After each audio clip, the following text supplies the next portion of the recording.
আজকের সংক্ষিপ্ত খুতবা হতে যাচ্ছে কোরআনের 52তম সূরা সূরা তুর নিয়ে, এবং যারা এই খুতবা শুনে এই সূরা সম্পর্কে আরও কিছু জানতে চান তারা এই সপ্তাহের ছুটির দিনে এই সূরাটি তিলাওয়াত করতে পারেন, অনুবাদ পড়তে পারেন এবং সম্ভব হলে তাফসীরও পড়তে পারেন।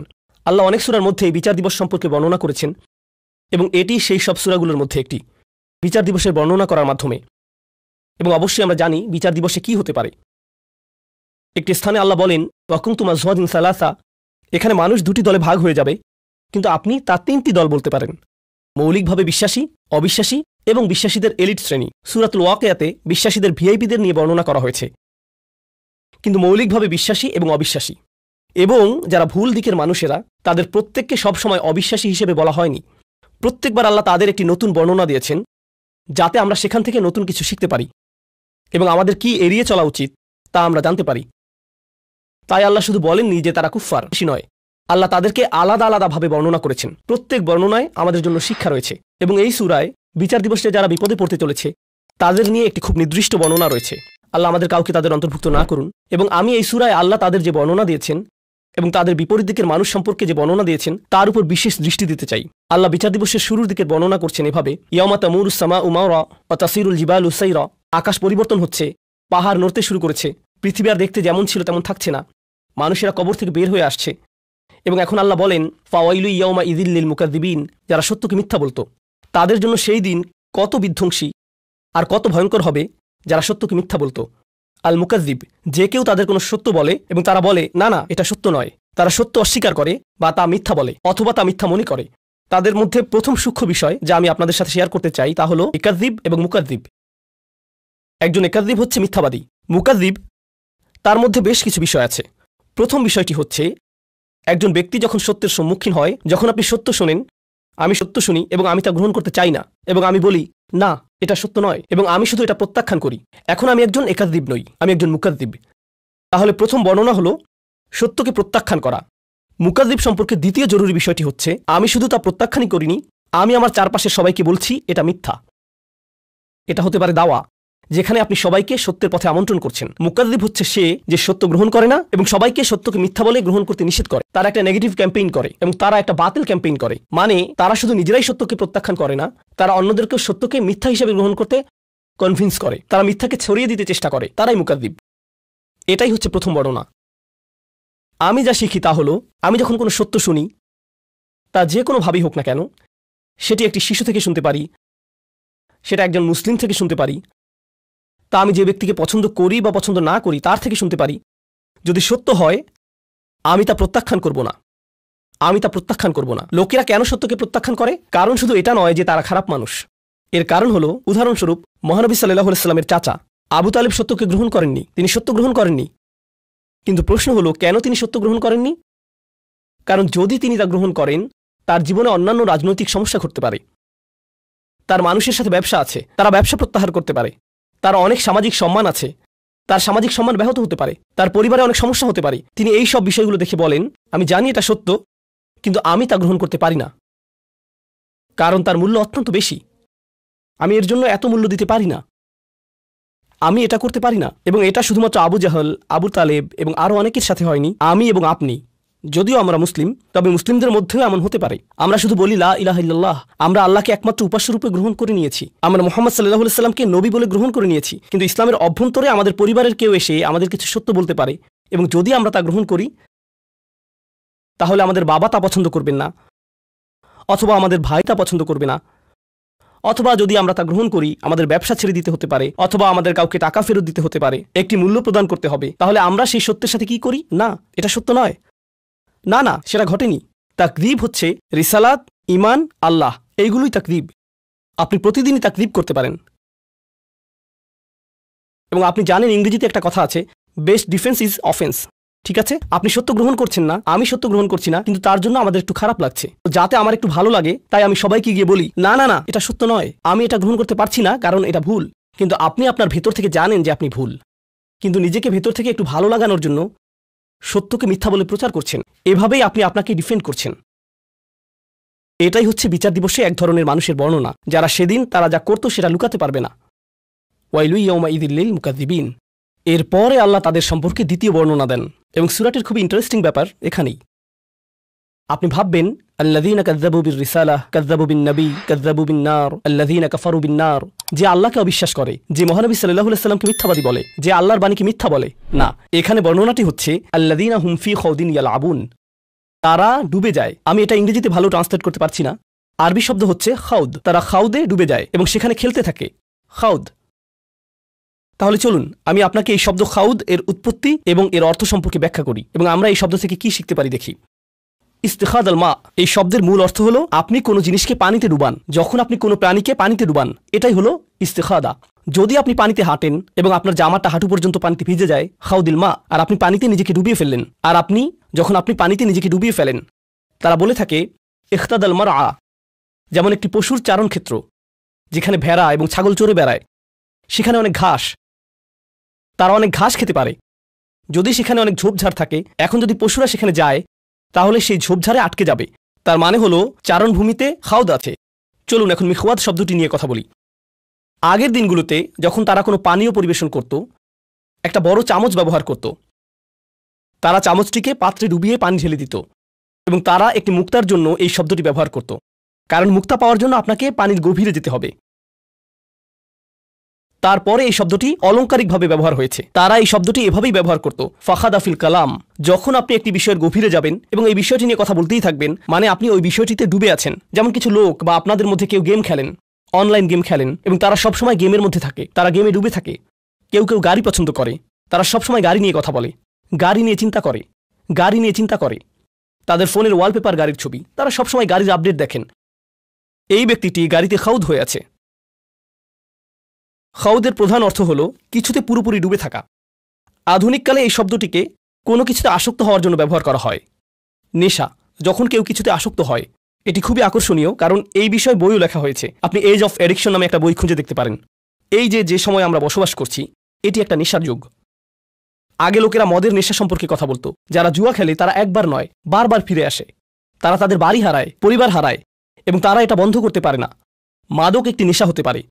বহু লোক ইতিমধ্যে জানতে পারেন যে বিশ্বের নামকরা সামাজিক মিডিয়াগুলো, যেমন ফেসবুক, ইনস্টাগ্রাম, এই সংস্থাগুলো প্রথম তৈরিতে তারা বিশ্বের শীর্ষ ক্যাসিনোগুলোতে গিয়েছিল, কারণ তাদের অ্যাপ্লিকেশনগুলোর অ্যালগোরিদম এমনভাবে করা হয়েছে যেটা নিশ্চিত করে যে তাদের ব্যবহারকারীরা অ্যাপে থাকে। তারা চায় না যে আপনি টিকটক অন করেন এবং তা বন্ধ করে দেন। তারা চায় যে আপনি এটা অন করেন, সোয়াইপ করেন, আবার সোয়াইপ করেন, আবার সোয়াইপ করেন এবং করতেই থাকেন। এই অ্যালগোরিদম বানাতে তাদের মানুষের আচরণ অধ্যয়ন করতে হয়েছিল। তাই তারা ক্যাসিনোতে গিয়েছিল এবং সেখান থেকে সেরা সাইকোলজিস্ট নিয়ে আসে, কারণ ক্যাসিনো শিল্প প্রথমে সাইকোলজিস্ট নিয়োগ দিয়েছিল যাতে লোকেরা স্লট মেশিনে বসে টাকা বের করতে পারে। তাদের উদ্দেশ্য ছিল আমাদেরকে সেখানে কতটুকু সময় ধরে রাখতে পারে, কারণ তারা সেখানে আমাদেরকে যত লম্বা সময় সম্ভব ধরে রাখতে পারবে, আমরা আরও বেশি আসক্ত হব। যারা লাস ভেগাসে ক্যাসিনো শিল্পের হিউম্যান বিহেভিয়ার তৈরি করেছিলেন, সেই একই লোকদের সিলিকন ভ্যালিতে নিয়ে আসা হয়েছিল সোশ্যাল মিডিয়ার ইউজার বিহেভিয়ার মডেল তৈরি করতে। কারণ তারা জানে যদি আপনি সবচেয়ে আসক্ত হন, তখন তারা আপনার থেকে সবচেয়ে বেশি প্রফিট করতে পারবে। যদি আপনি নেশায় ডুবে যান এবং আপনি বের হতে পারবেন না, তখন আপনি বের হতে পারবেন না, এবং আপনি যদি এটা আবার করতে না পারেন, তাহলে আপনার ভেতরে কিছুই নেই এরকম একটা অনুভব করবেন। সে মদ পান করে এবং সে মনে করে সে ভালো ফিল করছে, সে চলে যায়। তার 1 ঘন্টা 2 ঘন্টা পর আবার মদ খেতে ইচ্ছা করে, তার আবার একটা চাহিদা তৈরি হয়, আমাকে আরেকটা দিন। তাদের পেট ব্যথা করতে থাকলেও তারা মদ পান করে যায়। তারা অর্ধেক ঘুমন্ত অবস্থায় থাকলেও মদ পান করে থাকে। তারা ঘুম থেকে উঠে এসেও মদ পান করতে চায়। এটি অনলাইন অন্যান্য নেশা এবং বিনোদনের নেশার ক্ষেত্রেও সত্যি। কিছু লোক চলচ্চিত্রে আসক্ত, নেটফ্লিক্সে কিছু লোক আসক্ত, স্পোর্টসে কিছু লোক আসক্ত। এই নেশা পরবর্তীতে আল্লাহ সত্যের সম্পর্কে কথা বলেছেন। যখন সত্য আসে, কোরআনে যে সত্য সম্পর্কে বলা হয়েছে, আপনাকে এই বাস্তবতার সাথে ডিল করতে হয়, আপনাকে আপনার কাজের জন্য দায়িত্ব গ্রহণ করতে হয়। আমি কিভাবে আমার দিন কাটাচ্ছি তার ব্যাপারে যত্নশীল হতে হয়, কিভাবে আমি আমার রাত কাটাচ্ছি তার ব্যাপারে যত্নশীল হতে হয়। আমার নিজের ব্যাপারে দায়িত্ব আছে, আমার আল্লাহর জন্য দায়িত্ব আছে, আমার নিজের পরিবারের জন্য দায়িত্ব আছে। আমাকে এই সবগুলো ব্যাপারে যত্নশীল হতে হবে। কিন্তু আপনি যদি এই সত্যকে গ্রহণ করতে না চান এবং আপনি বাস্তবতা থেকে পালিয়ে বেড়াতে চান, আপনি নিজেকে হারিয়ে ফেলেন এবং কোনো একটি বিষয়ে আসক্ত হয়ে যান এবং এভাবে আপনি আসক্তিতে ডুবে যান। আপনি জানেন কিছু মানুষ কি করে? কোনো একটি গ্যাদারিংয়ে কিছু শুনলে, মনে করেন 8 জন মানুষের একটি সমাবেশ, ফ্যামিলি গেট টুগেদার, তারা সেখানে বসে কথা বলছে এবং সেখানে কোনো একজন আল্লাহর দ্বীনের ব্যাপারে কথা তুলল, সে দ্রুত সেই বিষয়টি পরিবর্তন করে ফেলবে এবং সে চাইবে একটি অন্য বিষয়ে কথা বলতে, কারণ সে জানে সে কোন বিষয়ে কথা বলতে চাইবে। না, জানো UFC ফাইটে কি হয়েছে, এই খেলাটিতে কি হয়েছে, এই ছবিটিতে কি হয়েছে, ও আল্লাহ, সেগুলো কত ভালো ছিল। এবং আমি এভাবে কথা বলতে থাকি। তারা যদি দিন সম্পর্কে কথা বলে, তবে তারা দিনকে একটা মজার ছলে কথা বলে। এই বিষয়ে কথা বলাটা একটু ফান। তখন আল্লাহ বলেন, হাত্তা ইয়াহুদু ফি হাদিসিন গাইরিহি, তাদের সাথে ততক্ষণ কথা বললেন না যতক্ষণ পর্যন্ত তার অন্য বিষয় ডুবে না যায়, যতক্ষণ পর্যন্ত তারা অন্য বিষয়ে ডুবে না যায়। এখন আমার আপনার নিজেদেরকে জিজ্ঞাসা করা উচিত, এটা মানুষের সম্পর্কে সমালোচনা নয়, এটা আমি এবং আপনি আমাদের সম্পর্কে যা ভাবি তাই। আমি প্রতিদিন যে বিষয়ে ডুবে থাকি এর কি কোনো উদ্দেশ্য আছে, নাকি আমরা আসলে শুধু এদিক ওদিক ঘুরে বেড়াচ্ছি? এই প্রশ্নটি আমি আমাকে জিজ্ঞেস করতে চাই। বিচার দিবসে আল্লাহ বলবেন, বিচার দিবস সম্পর্কে আল্লাহ বললেন, ইয়াউমা ইযিল্লিল মুকাযযিবিন আল্লাযীনা হুম ফি খাউদিন ইয়ালআবুন, তারা বিভিন্ন বিষয়ে ডুবে আছে এবং সেই বিষয়ে এদিক ওদিক ঘুরে বেড়াচ্ছে, তারা শুধুই ঘুরে বেড়াচ্ছে। এবং প্রতিবার যখন কোরআন তাদেরকে ডাকে, সত্য তাদেরকে ডাকে, সব কিছু দায়িত্ববোধ, কারণ বিচার দিবস মানেই দায়িত্ববোধ, তাই নয় কি? বিচার দিবস হচ্ছে একটি কোর্ট, এবং এই কোর্টে কি হয়, বিচারক বলেন আপনি যা করছেন তার জন্য আপনিই দায়ী।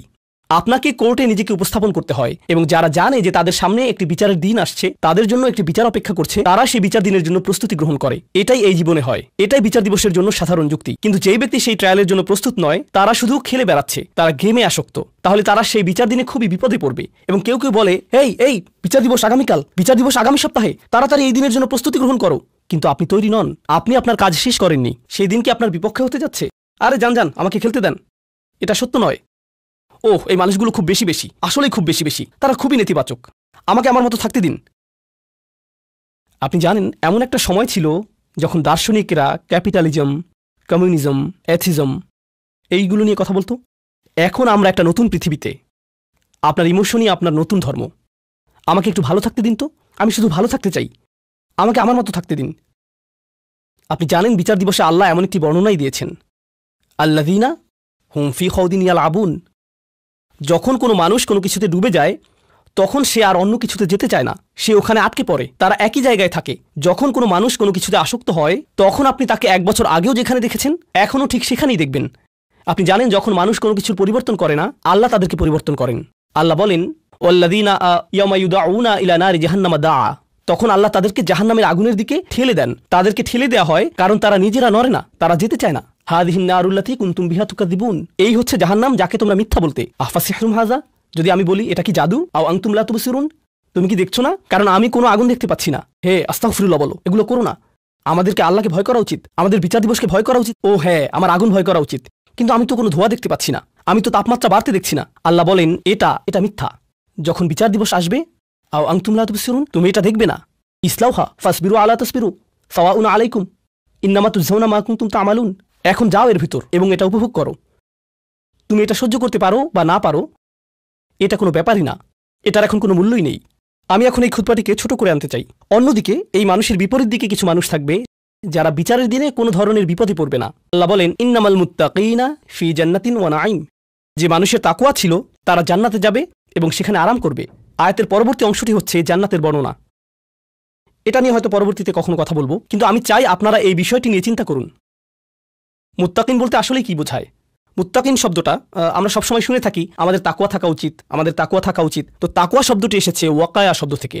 আপনার জানা উচিত ওয়াকা মানে হচ্ছে প্রতিরোধ করা। এখান থেকে যে শব্দটি এসেছে, আমরা দোয়াতে এই কথাটা বলে থাকি, ওয়াকিনা আযাবান নার। তাকওয়া একই শব্দ। ওয়াকিনা আযাবান নার মানে হচ্ছে আমাদেরকে বিচার দিবসের শাস্তি থেকে রক্ষা করুন। আল্লাহ বলেন, কু আনফুসাকুম ওয়া আহলিকুম নার, তোমাকে এবং তোমার পরিবারকে জাহান্নামের আগুন থেকে রক্ষা করো। ইত্তাকা বা মুত্তাকি হচ্ছে সে যে নিজেকে রক্ষা করে। যখন আপনি বাসায় যান দরজা বন্ধ করেন, যখন হাঁটতে যান তখন দরজায় তালা দেন, এর মানে আপনি একটু তাকওয়া অবলম্বন করেছেন, কারণ আপনি নিজেকে রক্ষা করেছেন। তাই মাঝে মাঝে আমরা তাকওয়াকে আল্লাহর ভয় বলে অনুবাদ করে থাকি। আরবিতে ভয় হচ্ছে খৌফ, খাশিয়া। এছাড়া আরবিতে ভয় বোঝাতে আরও অনেক শব্দ ব্যবহার হয়ে থাকে, তো তাকওয়া সেগুলোর মধ্যে একটি। আসলে তাকওয়া বলতে বোঝায় যখন আপনি নিজেকে সতর্ক থাকার মাধ্যমে রক্ষা করেন। ধরুন, যখন কোনো মানুষ হজে যায়, আল্লাহ বলেন, অতাযাওয়াদু ফাইন্না খায়রাজ যাদ আত-তাকওয়া। হজে যাওয়ার সময় আপনি আপনার প্রয়োজনীয় জিনিসগুলো নিয়ে যাচ্ছেন, কারণ আপনি জানেন বেস্ট প্রভিশন ইজ প্রিকশন, আপনাকে রক্ষা করার জন্য। এটা দিয়েই তাই বিভিন্ন জিনিসও বোঝায়। এখন এই শব্দটি এই আয়াতে কি বোঝাচ্ছে? মানুষ যারা নিজেদেরকে রক্ষা করে, যখনই তারা দেখে যে তারা কোনো একটি আসক্তিতে জড়িয়ে যাচ্ছে, তখন তারা বলে আমাকে এখান থেকে নিজেকে সরিয়ে আনতে হবে। যখন তারা দেখে তাদের সঙ্গীগুলো কোনো একটি বিষয়ে আসক্ত হয়ে যাচ্ছে, তখন সে বলে, ও না, আমাকে এখান থেকে নিজেকে রক্ষা করতে হবে। তাই তারা সবসময় নিজেদেরকে সেসব সঙ্গ থেকে সরিয়ে নিচ্ছে, যেসব সঙ্গে থাকলে তারা কোনো আসক্তির দিকে জড়িয়ে যেতে পারে। তারা সবসময় আমাদের আশেপাশে আছে, আমরা কেউই নিরাপদ নই।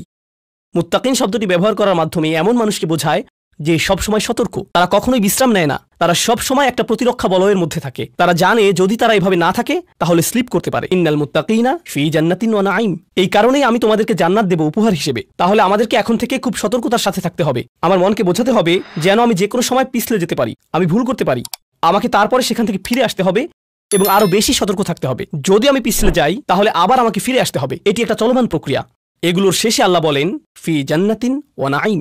আপনি যখন জান্নাতে যাবেন আপনারা বাগান পাবেন, কিন্তু সবচেয়ে গুরুত্বপূর্ণ আপনারা পাবেন নাঈম। যে নাঈম শব্দটি এসেছে নুউমা থেকে, যার মানে হচ্ছে নরম এবং বিশ্রাম। তাদের এখন কোনো তাকওয়া থাকার প্রয়োজন নেই, তাদের এখন কোনো সতর্কতার প্রয়োজন নেই। তারা তখন বলবে এখন আমি বিশ্রাম নিতে পারি। তাহলে আল্লাহ কি করলেন? আল্লাহ আমাদেরকে দুটি ছবি দেখালেন। একটি হচ্ছে এমন ব্যক্তিরা যারা এখন নাইমে আছে, তারা বর্তমানে যেদিকে মনে চায় সেদিকে ঘুরে বেড়াচ্ছে, রিল্যাক্স করছে, তাদের কোনো কিছু চিন্তা করার নেই, শুধু বিশ্রাম নিচ্ছে। এবং অন্যদিকে তাকওয়াপূর্ণ ব্যক্তিরা তারা পরবর্তীতে রিল্যাক্স করবে। এখন সিদ্ধান্ত আপনার, আপনি কোন দলে থাকবেন। আপনি এখন রিল্যাক্স করতে পারেন অথবা আপনি পরবর্তীতে রিল্যাক্স করতে পারেন। আপনি এখন সাময়িকভাবে আনন্দ অনুভব করতে পারেন এবং পরবর্তীতে কঠিন বিপদে পড়তে পারেন, অথবা আপনি এখন একটু বেশি সতর্ক এবং বেশি নিজেকে রক্ষা করে চলতে পারেন এবং পরবর্তীতে অনন্তকালের জন্য রিল্যাক্স করতে পারেন। এই সিদ্ধান্তই আমাকে এবং আপনাকে নিতে হবে। আমি আল্লাহ আযজা ওয়া জাল্লার কাছে দোয়া করছি, আল্লাহ আমাদেরকে যে কোনো ধরনের খাউত থেকে রক্ষা করুন, যা আমাদেরকে সত্য থেকে দূরে নিয়ে যায় এবং আমাদেরকে মুকাদ্দিবিনদের অন্তর্ভুক্ত করে। আল্লাহ আমাদেরকে তাকওয়া সম্পূর্ণ করুন, যাতে আমরা আল্লাহর দয়ার অন্তর্ভুক্ত হতে পারি, যাতে আমরা জান্নাতুল নাঈমে যেতে পারি। বারাকাল্লাহু লি ওয়া লাকুম ফিল কুরআনিল হাকিম ওয়া